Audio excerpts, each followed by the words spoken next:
Imagina un personaje tan enigmático que aparece solo en unos pocos versículos de la Biblia, pero cuya importancia resuena por milenios.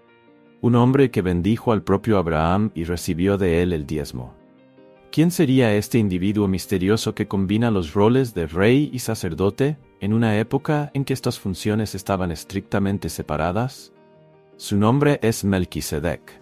Su historia es uno de los mayores enigmas de las Escrituras. ¿Cómo alguien con tan poca presencia en las páginas sagradas puede tener tanta relevancia? ¿Por qué el autor de Hebreos dedica tanto espacio para discutir este personaje aparentemente secundario? ¿Y qué secretos puede revelar su breve aparición sobre el plan de Dios para la humanidad? En este video, nos sumergiremos en las profundidades de la historia bíblica para desentrañar el misterio de Melquisedec. Prepárate para un viaje fascinante que atraviesa el Antiguo y el Nuevo Testamento, revelando conexiones sorprendentes y verdades profundas que siguen siendo relevantes hasta nuestros días. Antes de continuar, no olvides suscribirte al canal y activar las notificaciones. Así no te perderás ninguno de nuestros videos llenos de conocimiento bíblico e inspiración espiritual. Ahora, viajemos en el tiempo a un encuentro crucial que cambiaría el curso de la historia sagrada. El encuentro con Abraham. Nuestra historia comienza con un encuentro extraordinario, narrado en el capítulo 14 del libro de Génesis. Abraham, entonces conocido como Abram, acababa de regresar de una batalla victoriosa. Había derrotado a un grupo de reyes que habían capturado a su sobrino Lot y saqueado las ciudades de Sodoma y Gomorra. Exhausto, pero triunfante, Abraham conducía a su ejército de regreso a casa. Fue en este momento crítico que sucedió algo inesperado. Los reyes salieron a su encuentro en el Valle de Sai, también conocido como el Valle del Rey. Uno de esos monarcas era el rey de Sodoma, cuya ciudad Abraham acababa de salvar. Pero es el otro rey el que captura nuestra atención. Melquisedec, rey de Salem. Imagina la escena. El polvo de la batalla aún no se había asentado y el cansancio pesaba sobre los hombros de Abraham y sus hombres. De repente surge este rey misterioso, Melquisedec, trayendo consigo pan y vino.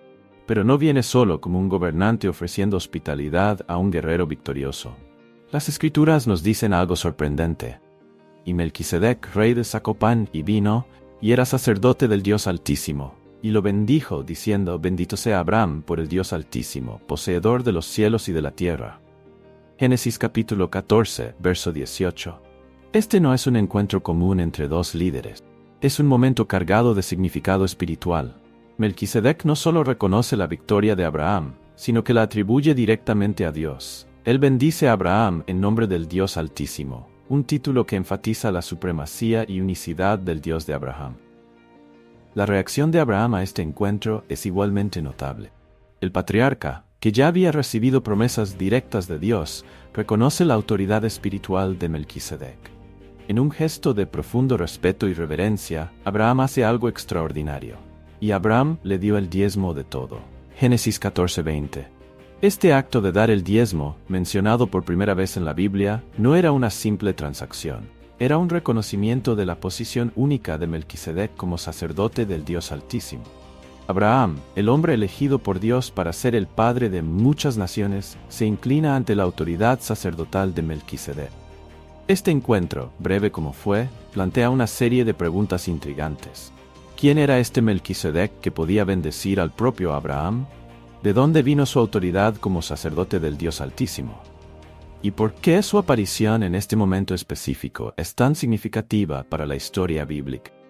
Mientras exploramos el encuentro de Abraham y Melquisedec, una verdad se vuelve clara. Necesitamos estar preparados para las batallas espirituales de hoy. Por eso preparamos un material para ti. En el primer comentario fijado, encuentra el enlace al Manual de Supervivencia Cristiana. Esta guía es tu defensa contra las tinieblas del mundo moderno. Pero descárgalo ahora mismo, porque puede desaparecer en cualquier momento.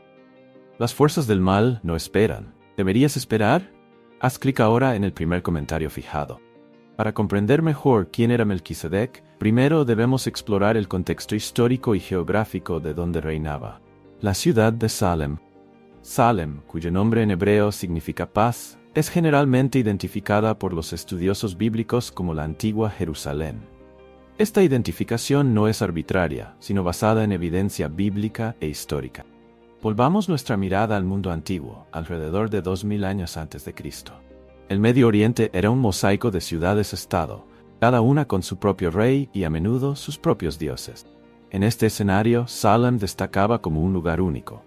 Situada en las colinas de Canaán, Salem ocupaba una posición estratégica. Era un cruce de rutas comerciales importantes, conectando Egipto con Mesopotamia. Su ubicación elevada proporcionaba defensa natural, convirtiéndola en una fortaleza ideal. Pero Salem no solo era importante desde el punto de vista militar o comercial. Tenía un significado espiritual profundo que se remontaba a tiempos inmemoriales. Tradiciones antiguas sugieren que fue en este lugar donde Adán fue creado y donde Noé ofreció sacrificios después del diluvio. El Salmo 76, verso 2, nos da una pista importante. En Salem está su tabernáculo y su morada en Sión. Este pasaje establece una clara conexión entre Salem y Jerusalén, la futura ciudad santa. Imagina Salem en esa época, una ciudad fortificada, elevándose sobre las colinas circundantes. Sus muros de piedra, aunque modestos en comparación con las futuras murallas de Jerusalén, ofrecían protección a sus habitantes. En el centro de la ciudad, probablemente había un lugar de adoración, donde Melquisedec realizaba sus deberes sacerdotales.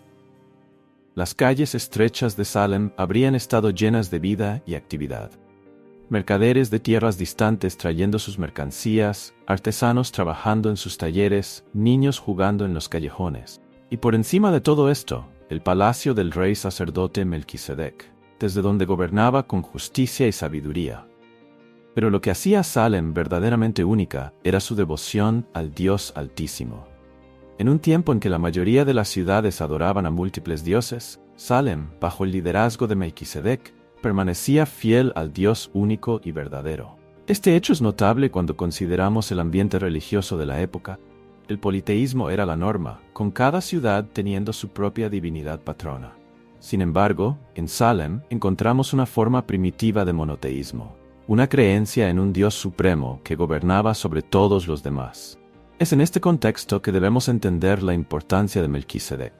Él no era solo otro rey sacerdote de una ciudad-estado. Era el guardián de una tradición religiosa única, que de alguna manera preservó el conocimiento del verdadero Dios en medio de un mar de idolatría. La presencia de esta fe monoteísta en Salem plantea preguntas intrigantes. ¿Cómo se preservó este conocimiento del Dios Altísimo? ¿Sería Melquisedec parte de una línea de sacerdotes que mantuvo viva esta verdad a través de las generaciones?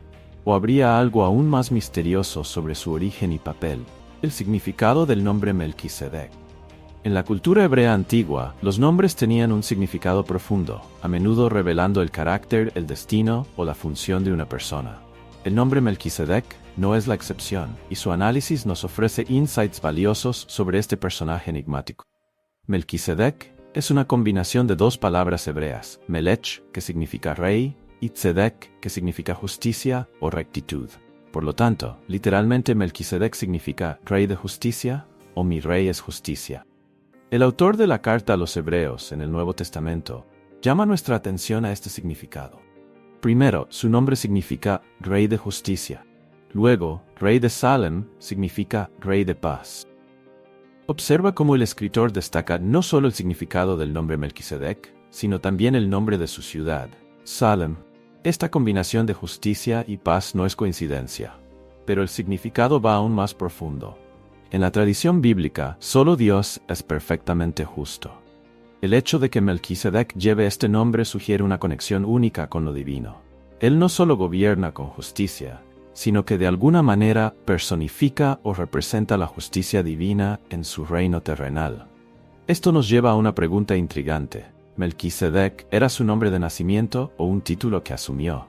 Si fue un título, ¿quién se lo concedió? Si fue su nombre de nacimiento, ¿qué tipo de padres le darían a su hijo un nombre con un significado tan profundo y una responsabilidad tan grande? La importancia del nombre de Melquisedec se vuelve aún más evidente cuando consideramos las profecías sobre el Mesías. El profeta Jeremías, siglos después, hablaría de un renuevo justo que sería levantado para David, un rey que reinará con sabiduría y hará juicio y justicia en la tierra. Jeremías 23, verso 5. El paralelo con Melquisedec, el rey de justicia, es notable. Además, el libro de Isaías profetiza sobre el Mesías. Del crecimiento de su principado y de la paz no habrá fin sobre el trono de David y en su reino, para establecerlo y fortalecerlo con juicio y con justicia. Isaías 9:7. Nuevamente, vemos ecos del reinado de Melquisedec, un gobierno caracterizado por la paz y la justicia. Estas conexiones no pasaron desapercibidas para los primeros cristianos. Ellos vieron en Melquisedec un precursor, un tipo de Cristo, cuyo nombre y reinado prefiguraban el del propio Mesías. El nombre Melquisedec, por lo tanto, no es solo una curiosidad lingüística. Es una clave para entender su papel en la historia de la redención. Él nos invita a considerar cómo la justicia y la paz de Dios pueden manifestarse a través de líderes terrenales, y apunta a la venida de un rey perfecto que encarnaría plenamente esos ideales. Una de las características más intrigantes de Melquisedec es su doble función como rey y sacerdote. Esta combinación de roles era extremadamente inusual en el mundo antiguo, especialmente entre los hebreos, donde las funciones reales y sacerdotales estaban estrictamente separadas. Como rey, Melquisedec gobernaba Salem. Tenía autoridad política y administrativa sobre su ciudad-estado. Era responsable de la defensa de su pueblo, de la administración de la justicia y de la prosperidad de su reino. El hecho de que se le llame Rey de Justicia sugiere que cumplía este papel con integridad y sabiduría. Pero Melquisedec no era solo un gobernante terrenal. La Biblia lo describe también como sacerdote del Dios Altísimo. Como sacerdote, servía como intermediario entre Dios y el pueblo. Él ofrecía sacrificios, intercedía por los demás y ministraba las bendiciones divinas. Esta combinación de funciones es verdaderamente notable. En la tradición israelita posterior, establecida por Moisés, las líneas reales y sacerdotales estaban estrictamente separadas. Los reyes vendrían de la tribu de Judá, mientras que los sacerdotes serían descendientes de Levi, específicamente de la línea de Aarón. Entonces, ¿cómo podemos entender esta fusión de papeles en Melquisedec? Primero, debemos recordar que Melquisedec precedió la ley mosaica por siglos. Él representa un orden más antiguo, una forma de adoración y gobierno que existía antes del establecimiento del sistema levítico. En segundo lugar, esta combinación de funciones apunta a un ideal divino. En la perfección del Edén, Adán fue creado para ser tanto un rey sobre la creación como un sacerdote en comunión directa con Dios. El pecado fragmentó estas funciones, pero en Melquisedec vemos un vislumbre de la restauración de ese ideal. La importancia de esta dualidad no pasó desapercibida para los escritores del Nuevo Testamento. El autor de la carta a los Hebreos dedica considerable atención a este aspecto de Melquisedec. Este Melquisedec era rey de Salem y sacerdote del Dios Altísimo.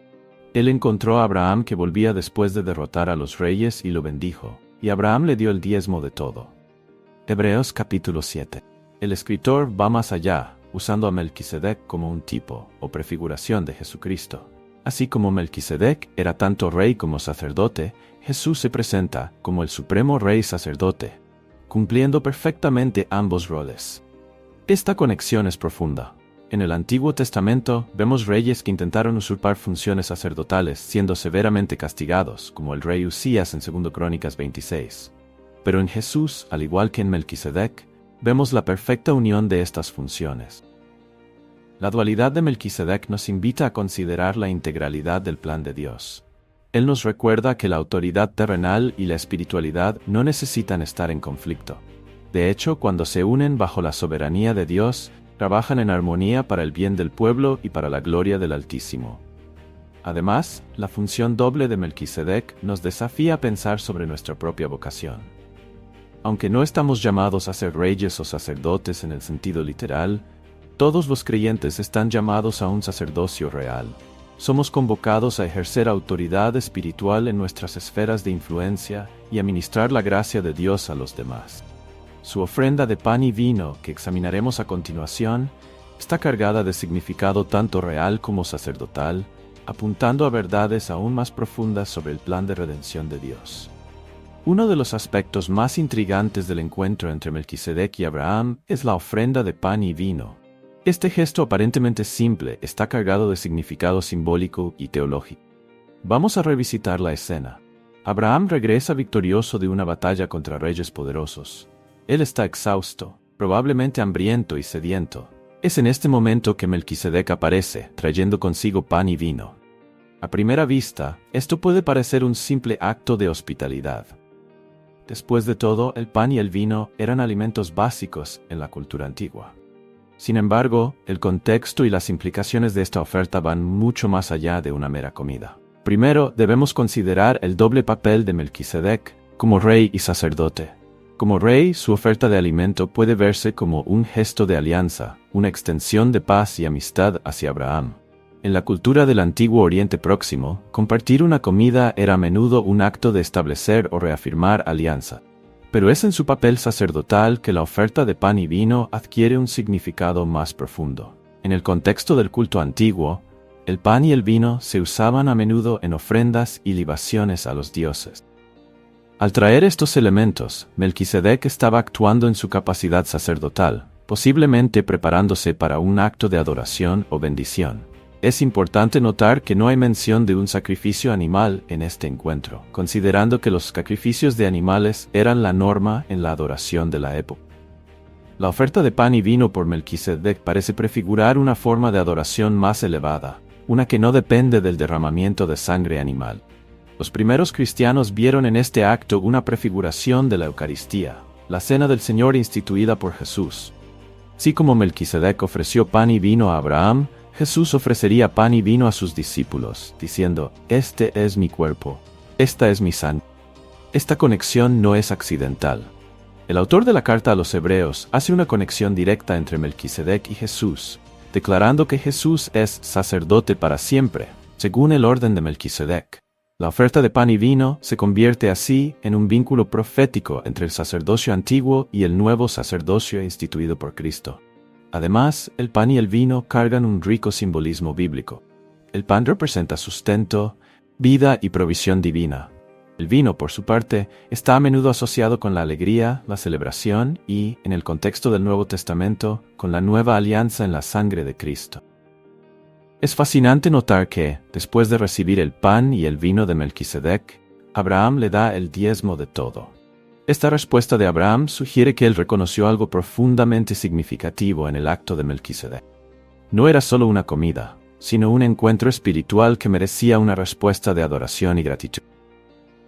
Uno de los momentos más significativos en el encuentro entre Melquisedec y Abraham es la bendición que Melquisedec pronuncia sobre el patriarca. Este acto no es solo una formalidad, sino un evento profundamente espiritual con implicaciones de largo alcance. Primero, observa que Melquisedec bendice a Abraham en nombre del Dios Altísimo. Esta es una de las primeras menciones en la Biblia de Dios por este título, que en hebreo es El Elyon. Esto sugiere que Melquisedec tenía un conocimiento del verdadero Dios que iba más allá del politeísmo común de la época. En segundo lugar, la bendición reconoce a Dios como poseedor de los cielos y de la tierra. Esta es una declaración poderosa sobre la soberanía y el dominio universal de Dios. Melquisedec no está hablando de una deidad local o limitada, sino del Creador y Señor de todo. Tercero, Melquisedec atribuye la victoria de Abraham directamente a Dios. Él reconoce que fue Dios quien entregó tus enemigos en tus manos. Esto demuestra una comprensión profunda de la providencia divina y del papel de Dios en los asuntos humanos. Pero lo que hace a esta bendición verdaderamente extraordinaria es el hecho de que Melquisedec, como sacerdote del Dios Altísimo, está en posición de bendecir a Abraham. Esto es significativo porque Abraham ya había recibido promesas y bendiciones directamente de Dios. El hecho de que Melquisedec pueda bendecir a Abraham sugiere que ocupaba una posición espiritual única y elevada. El autor de la carta a los Hebreos llama nuestra atención a este hecho. Ahora bien, sin duda alguna, el inferior es bendecido por el superior. Hebreos 7:7. Esta observación plantea preguntas intrigantes sobre la identidad y el estatus de Melquisedec. ¿Cómo podía ser superior a Abraham, el patriarca elegido por Dios? Esta es una de las razones por las que muchos teólogos a lo largo de la historia vieron en Melquisedec una figura que apunta a algo más allá de sí mismo. Es importante notar que esta bendición ocurre en un momento crucial en la vida de Abraham. Él acababa de regresar de una batalla peligrosa y estaba a punto de enfrentar al rey de Sodoma, una figura que representaba tentación y compromiso moral. La bendición de Melquisedec sirve como un recordatorio oportuno del llamado y las promesas de Dios sobre la vida de Abraham. El misterio y las teorías sobre Melquisedec. Melquisedec es, sin duda, una de las figuras más enigmáticas de la Biblia. Su aparición repentina y breve, combinada con las declaraciones intrigantes sobre él en la carta a los Hebreos, dio origen a una serie de teorías y especulaciones a lo largo de los siglos. Vamos a explorar algunas de esas ideas, siempre recordando que debemos abordar tales teorías con cautela y humildad, reconociendo los límites de nuestro conocimiento. Una de las teorías más antiguas y persistentes es la idea de que Melquisedec era, en realidad, una manifestación preencarnada de Jesucristo. Esta visión, conocida como cristofanía, se basa principalmente en la descripción de Melquisedec en Hebreos como alguien sin padre, sin madre, sin genealogía, sin principio de días ni fin de vida. Los proponentes de esta teoría argumentan que solo el eterno Hijo de Dios podría cumplir esa descripción. Sin embargo, muchos estudiosos bíblicos argumentan que esta interpretación va más allá de lo que el texto realmente afirma. Ellos sugieren que el autor de Hebreos está usando una técnica retórica conocida como argumentum e silentio, argumentando a partir del silencio. En otras palabras, el autor está enfatizando la falta de información genealógica sobre Melquisedec en las Escrituras para hacer un punto teológico, no necesariamente para afirmar su naturaleza sobrenatural. Otra teoría popular es que Melquisedec era Sem, el hijo de Noé. Esta idea, que ganó fuerza entre algunos rabinos judíos y primeros comentaristas cristianos, se basa en cálculos que sugieren que Sem aún podría estar vivo en la época de Abraham. Los defensores de esta teoría argumentan que esto explicaría el conocimiento de Melquisedec sobre el verdadero Dios y su posición de honor. Sin embargo, esta teoría también enfrenta desafíos. ¿Por qué Sem sería llamado por un nombre diferente? ¿Y por qué la Biblia no menciona explícitamente esta conexión? Si fuera el caso, algunos estudiosos han propuesto que Melquisedec podría haber sido un rey sacerdote cananeo que adoraba al verdadero Dios. Esta visión ve a Melquisedec como un ejemplo de cómo Dios se reveló a personas fuera de la línea de Abraham, prefigurando la inclusión futura de los gentiles en el plan de salvación de Dios. Hay aún aquellos que especulan que Melquisedec podría haber sido un ser angelical. Ellos apuntan a la naturaleza aparentemente sobrenatural de Melquisedec, y al hecho de que los ángeles a veces aparecen en forma humana en las Escrituras. Es importante notar que todas estas teorías, por más intrigantes que sean, permanecen especulativas. La Biblia simplemente no nos proporciona información suficiente para hacer afirmaciones definitivas sobre la identidad exacta de Melquisedec, más allá de lo que se declara explícitamente. Lo que podemos afirmar con certeza es que Melquisedec sirve como un tipo importante de Cristo en la narrativa bíblica. Su papel como rey sacerdote, su ofrenda de pan y vino, y su bendición sobre Abraham, todos apuntan a aspectos del ministerio de Jesús. El misterio en torno a Melquisedec nos recuerda que hay aspectos del plan de Dios que permanecen más allá de nuestra comprensión completa. Como el apóstol Pablo escribió, «Ahora vemos como en un espejo oscuramente, pero entonces veremos cara a cara. Ahora conozco en parte, entonces conoceré plenamente, así como también soy plenamente conocido». 1 Corintios 13, verso 12. ¿Y tú qué piensas? ¿Quién era Melquisedec? Comenta aquí abajo. Queridos, hemos llegado al final de nuestro viaje con Melquisedec y Abraham, pero nuestra propia batalla espiritual continúa. Antes de terminar, recuerden, el manual de supervivencia cristiana que mencioné está esperando por ustedes. El enlace para descargar está en el comentario fijado. Si aún no has asegurado tu copia, esta podría ser tu última oportunidad. Si te gustó este contenido, te dejaré otro video muy interesante aquí en pantalla para que lo veas. Y no olvides suscribirte al canal y dejar un like en este video. Tus acciones nos ayudan a continuar produciendo contenido de calidad para ti. Dios te bendiga. Hasta la próxima.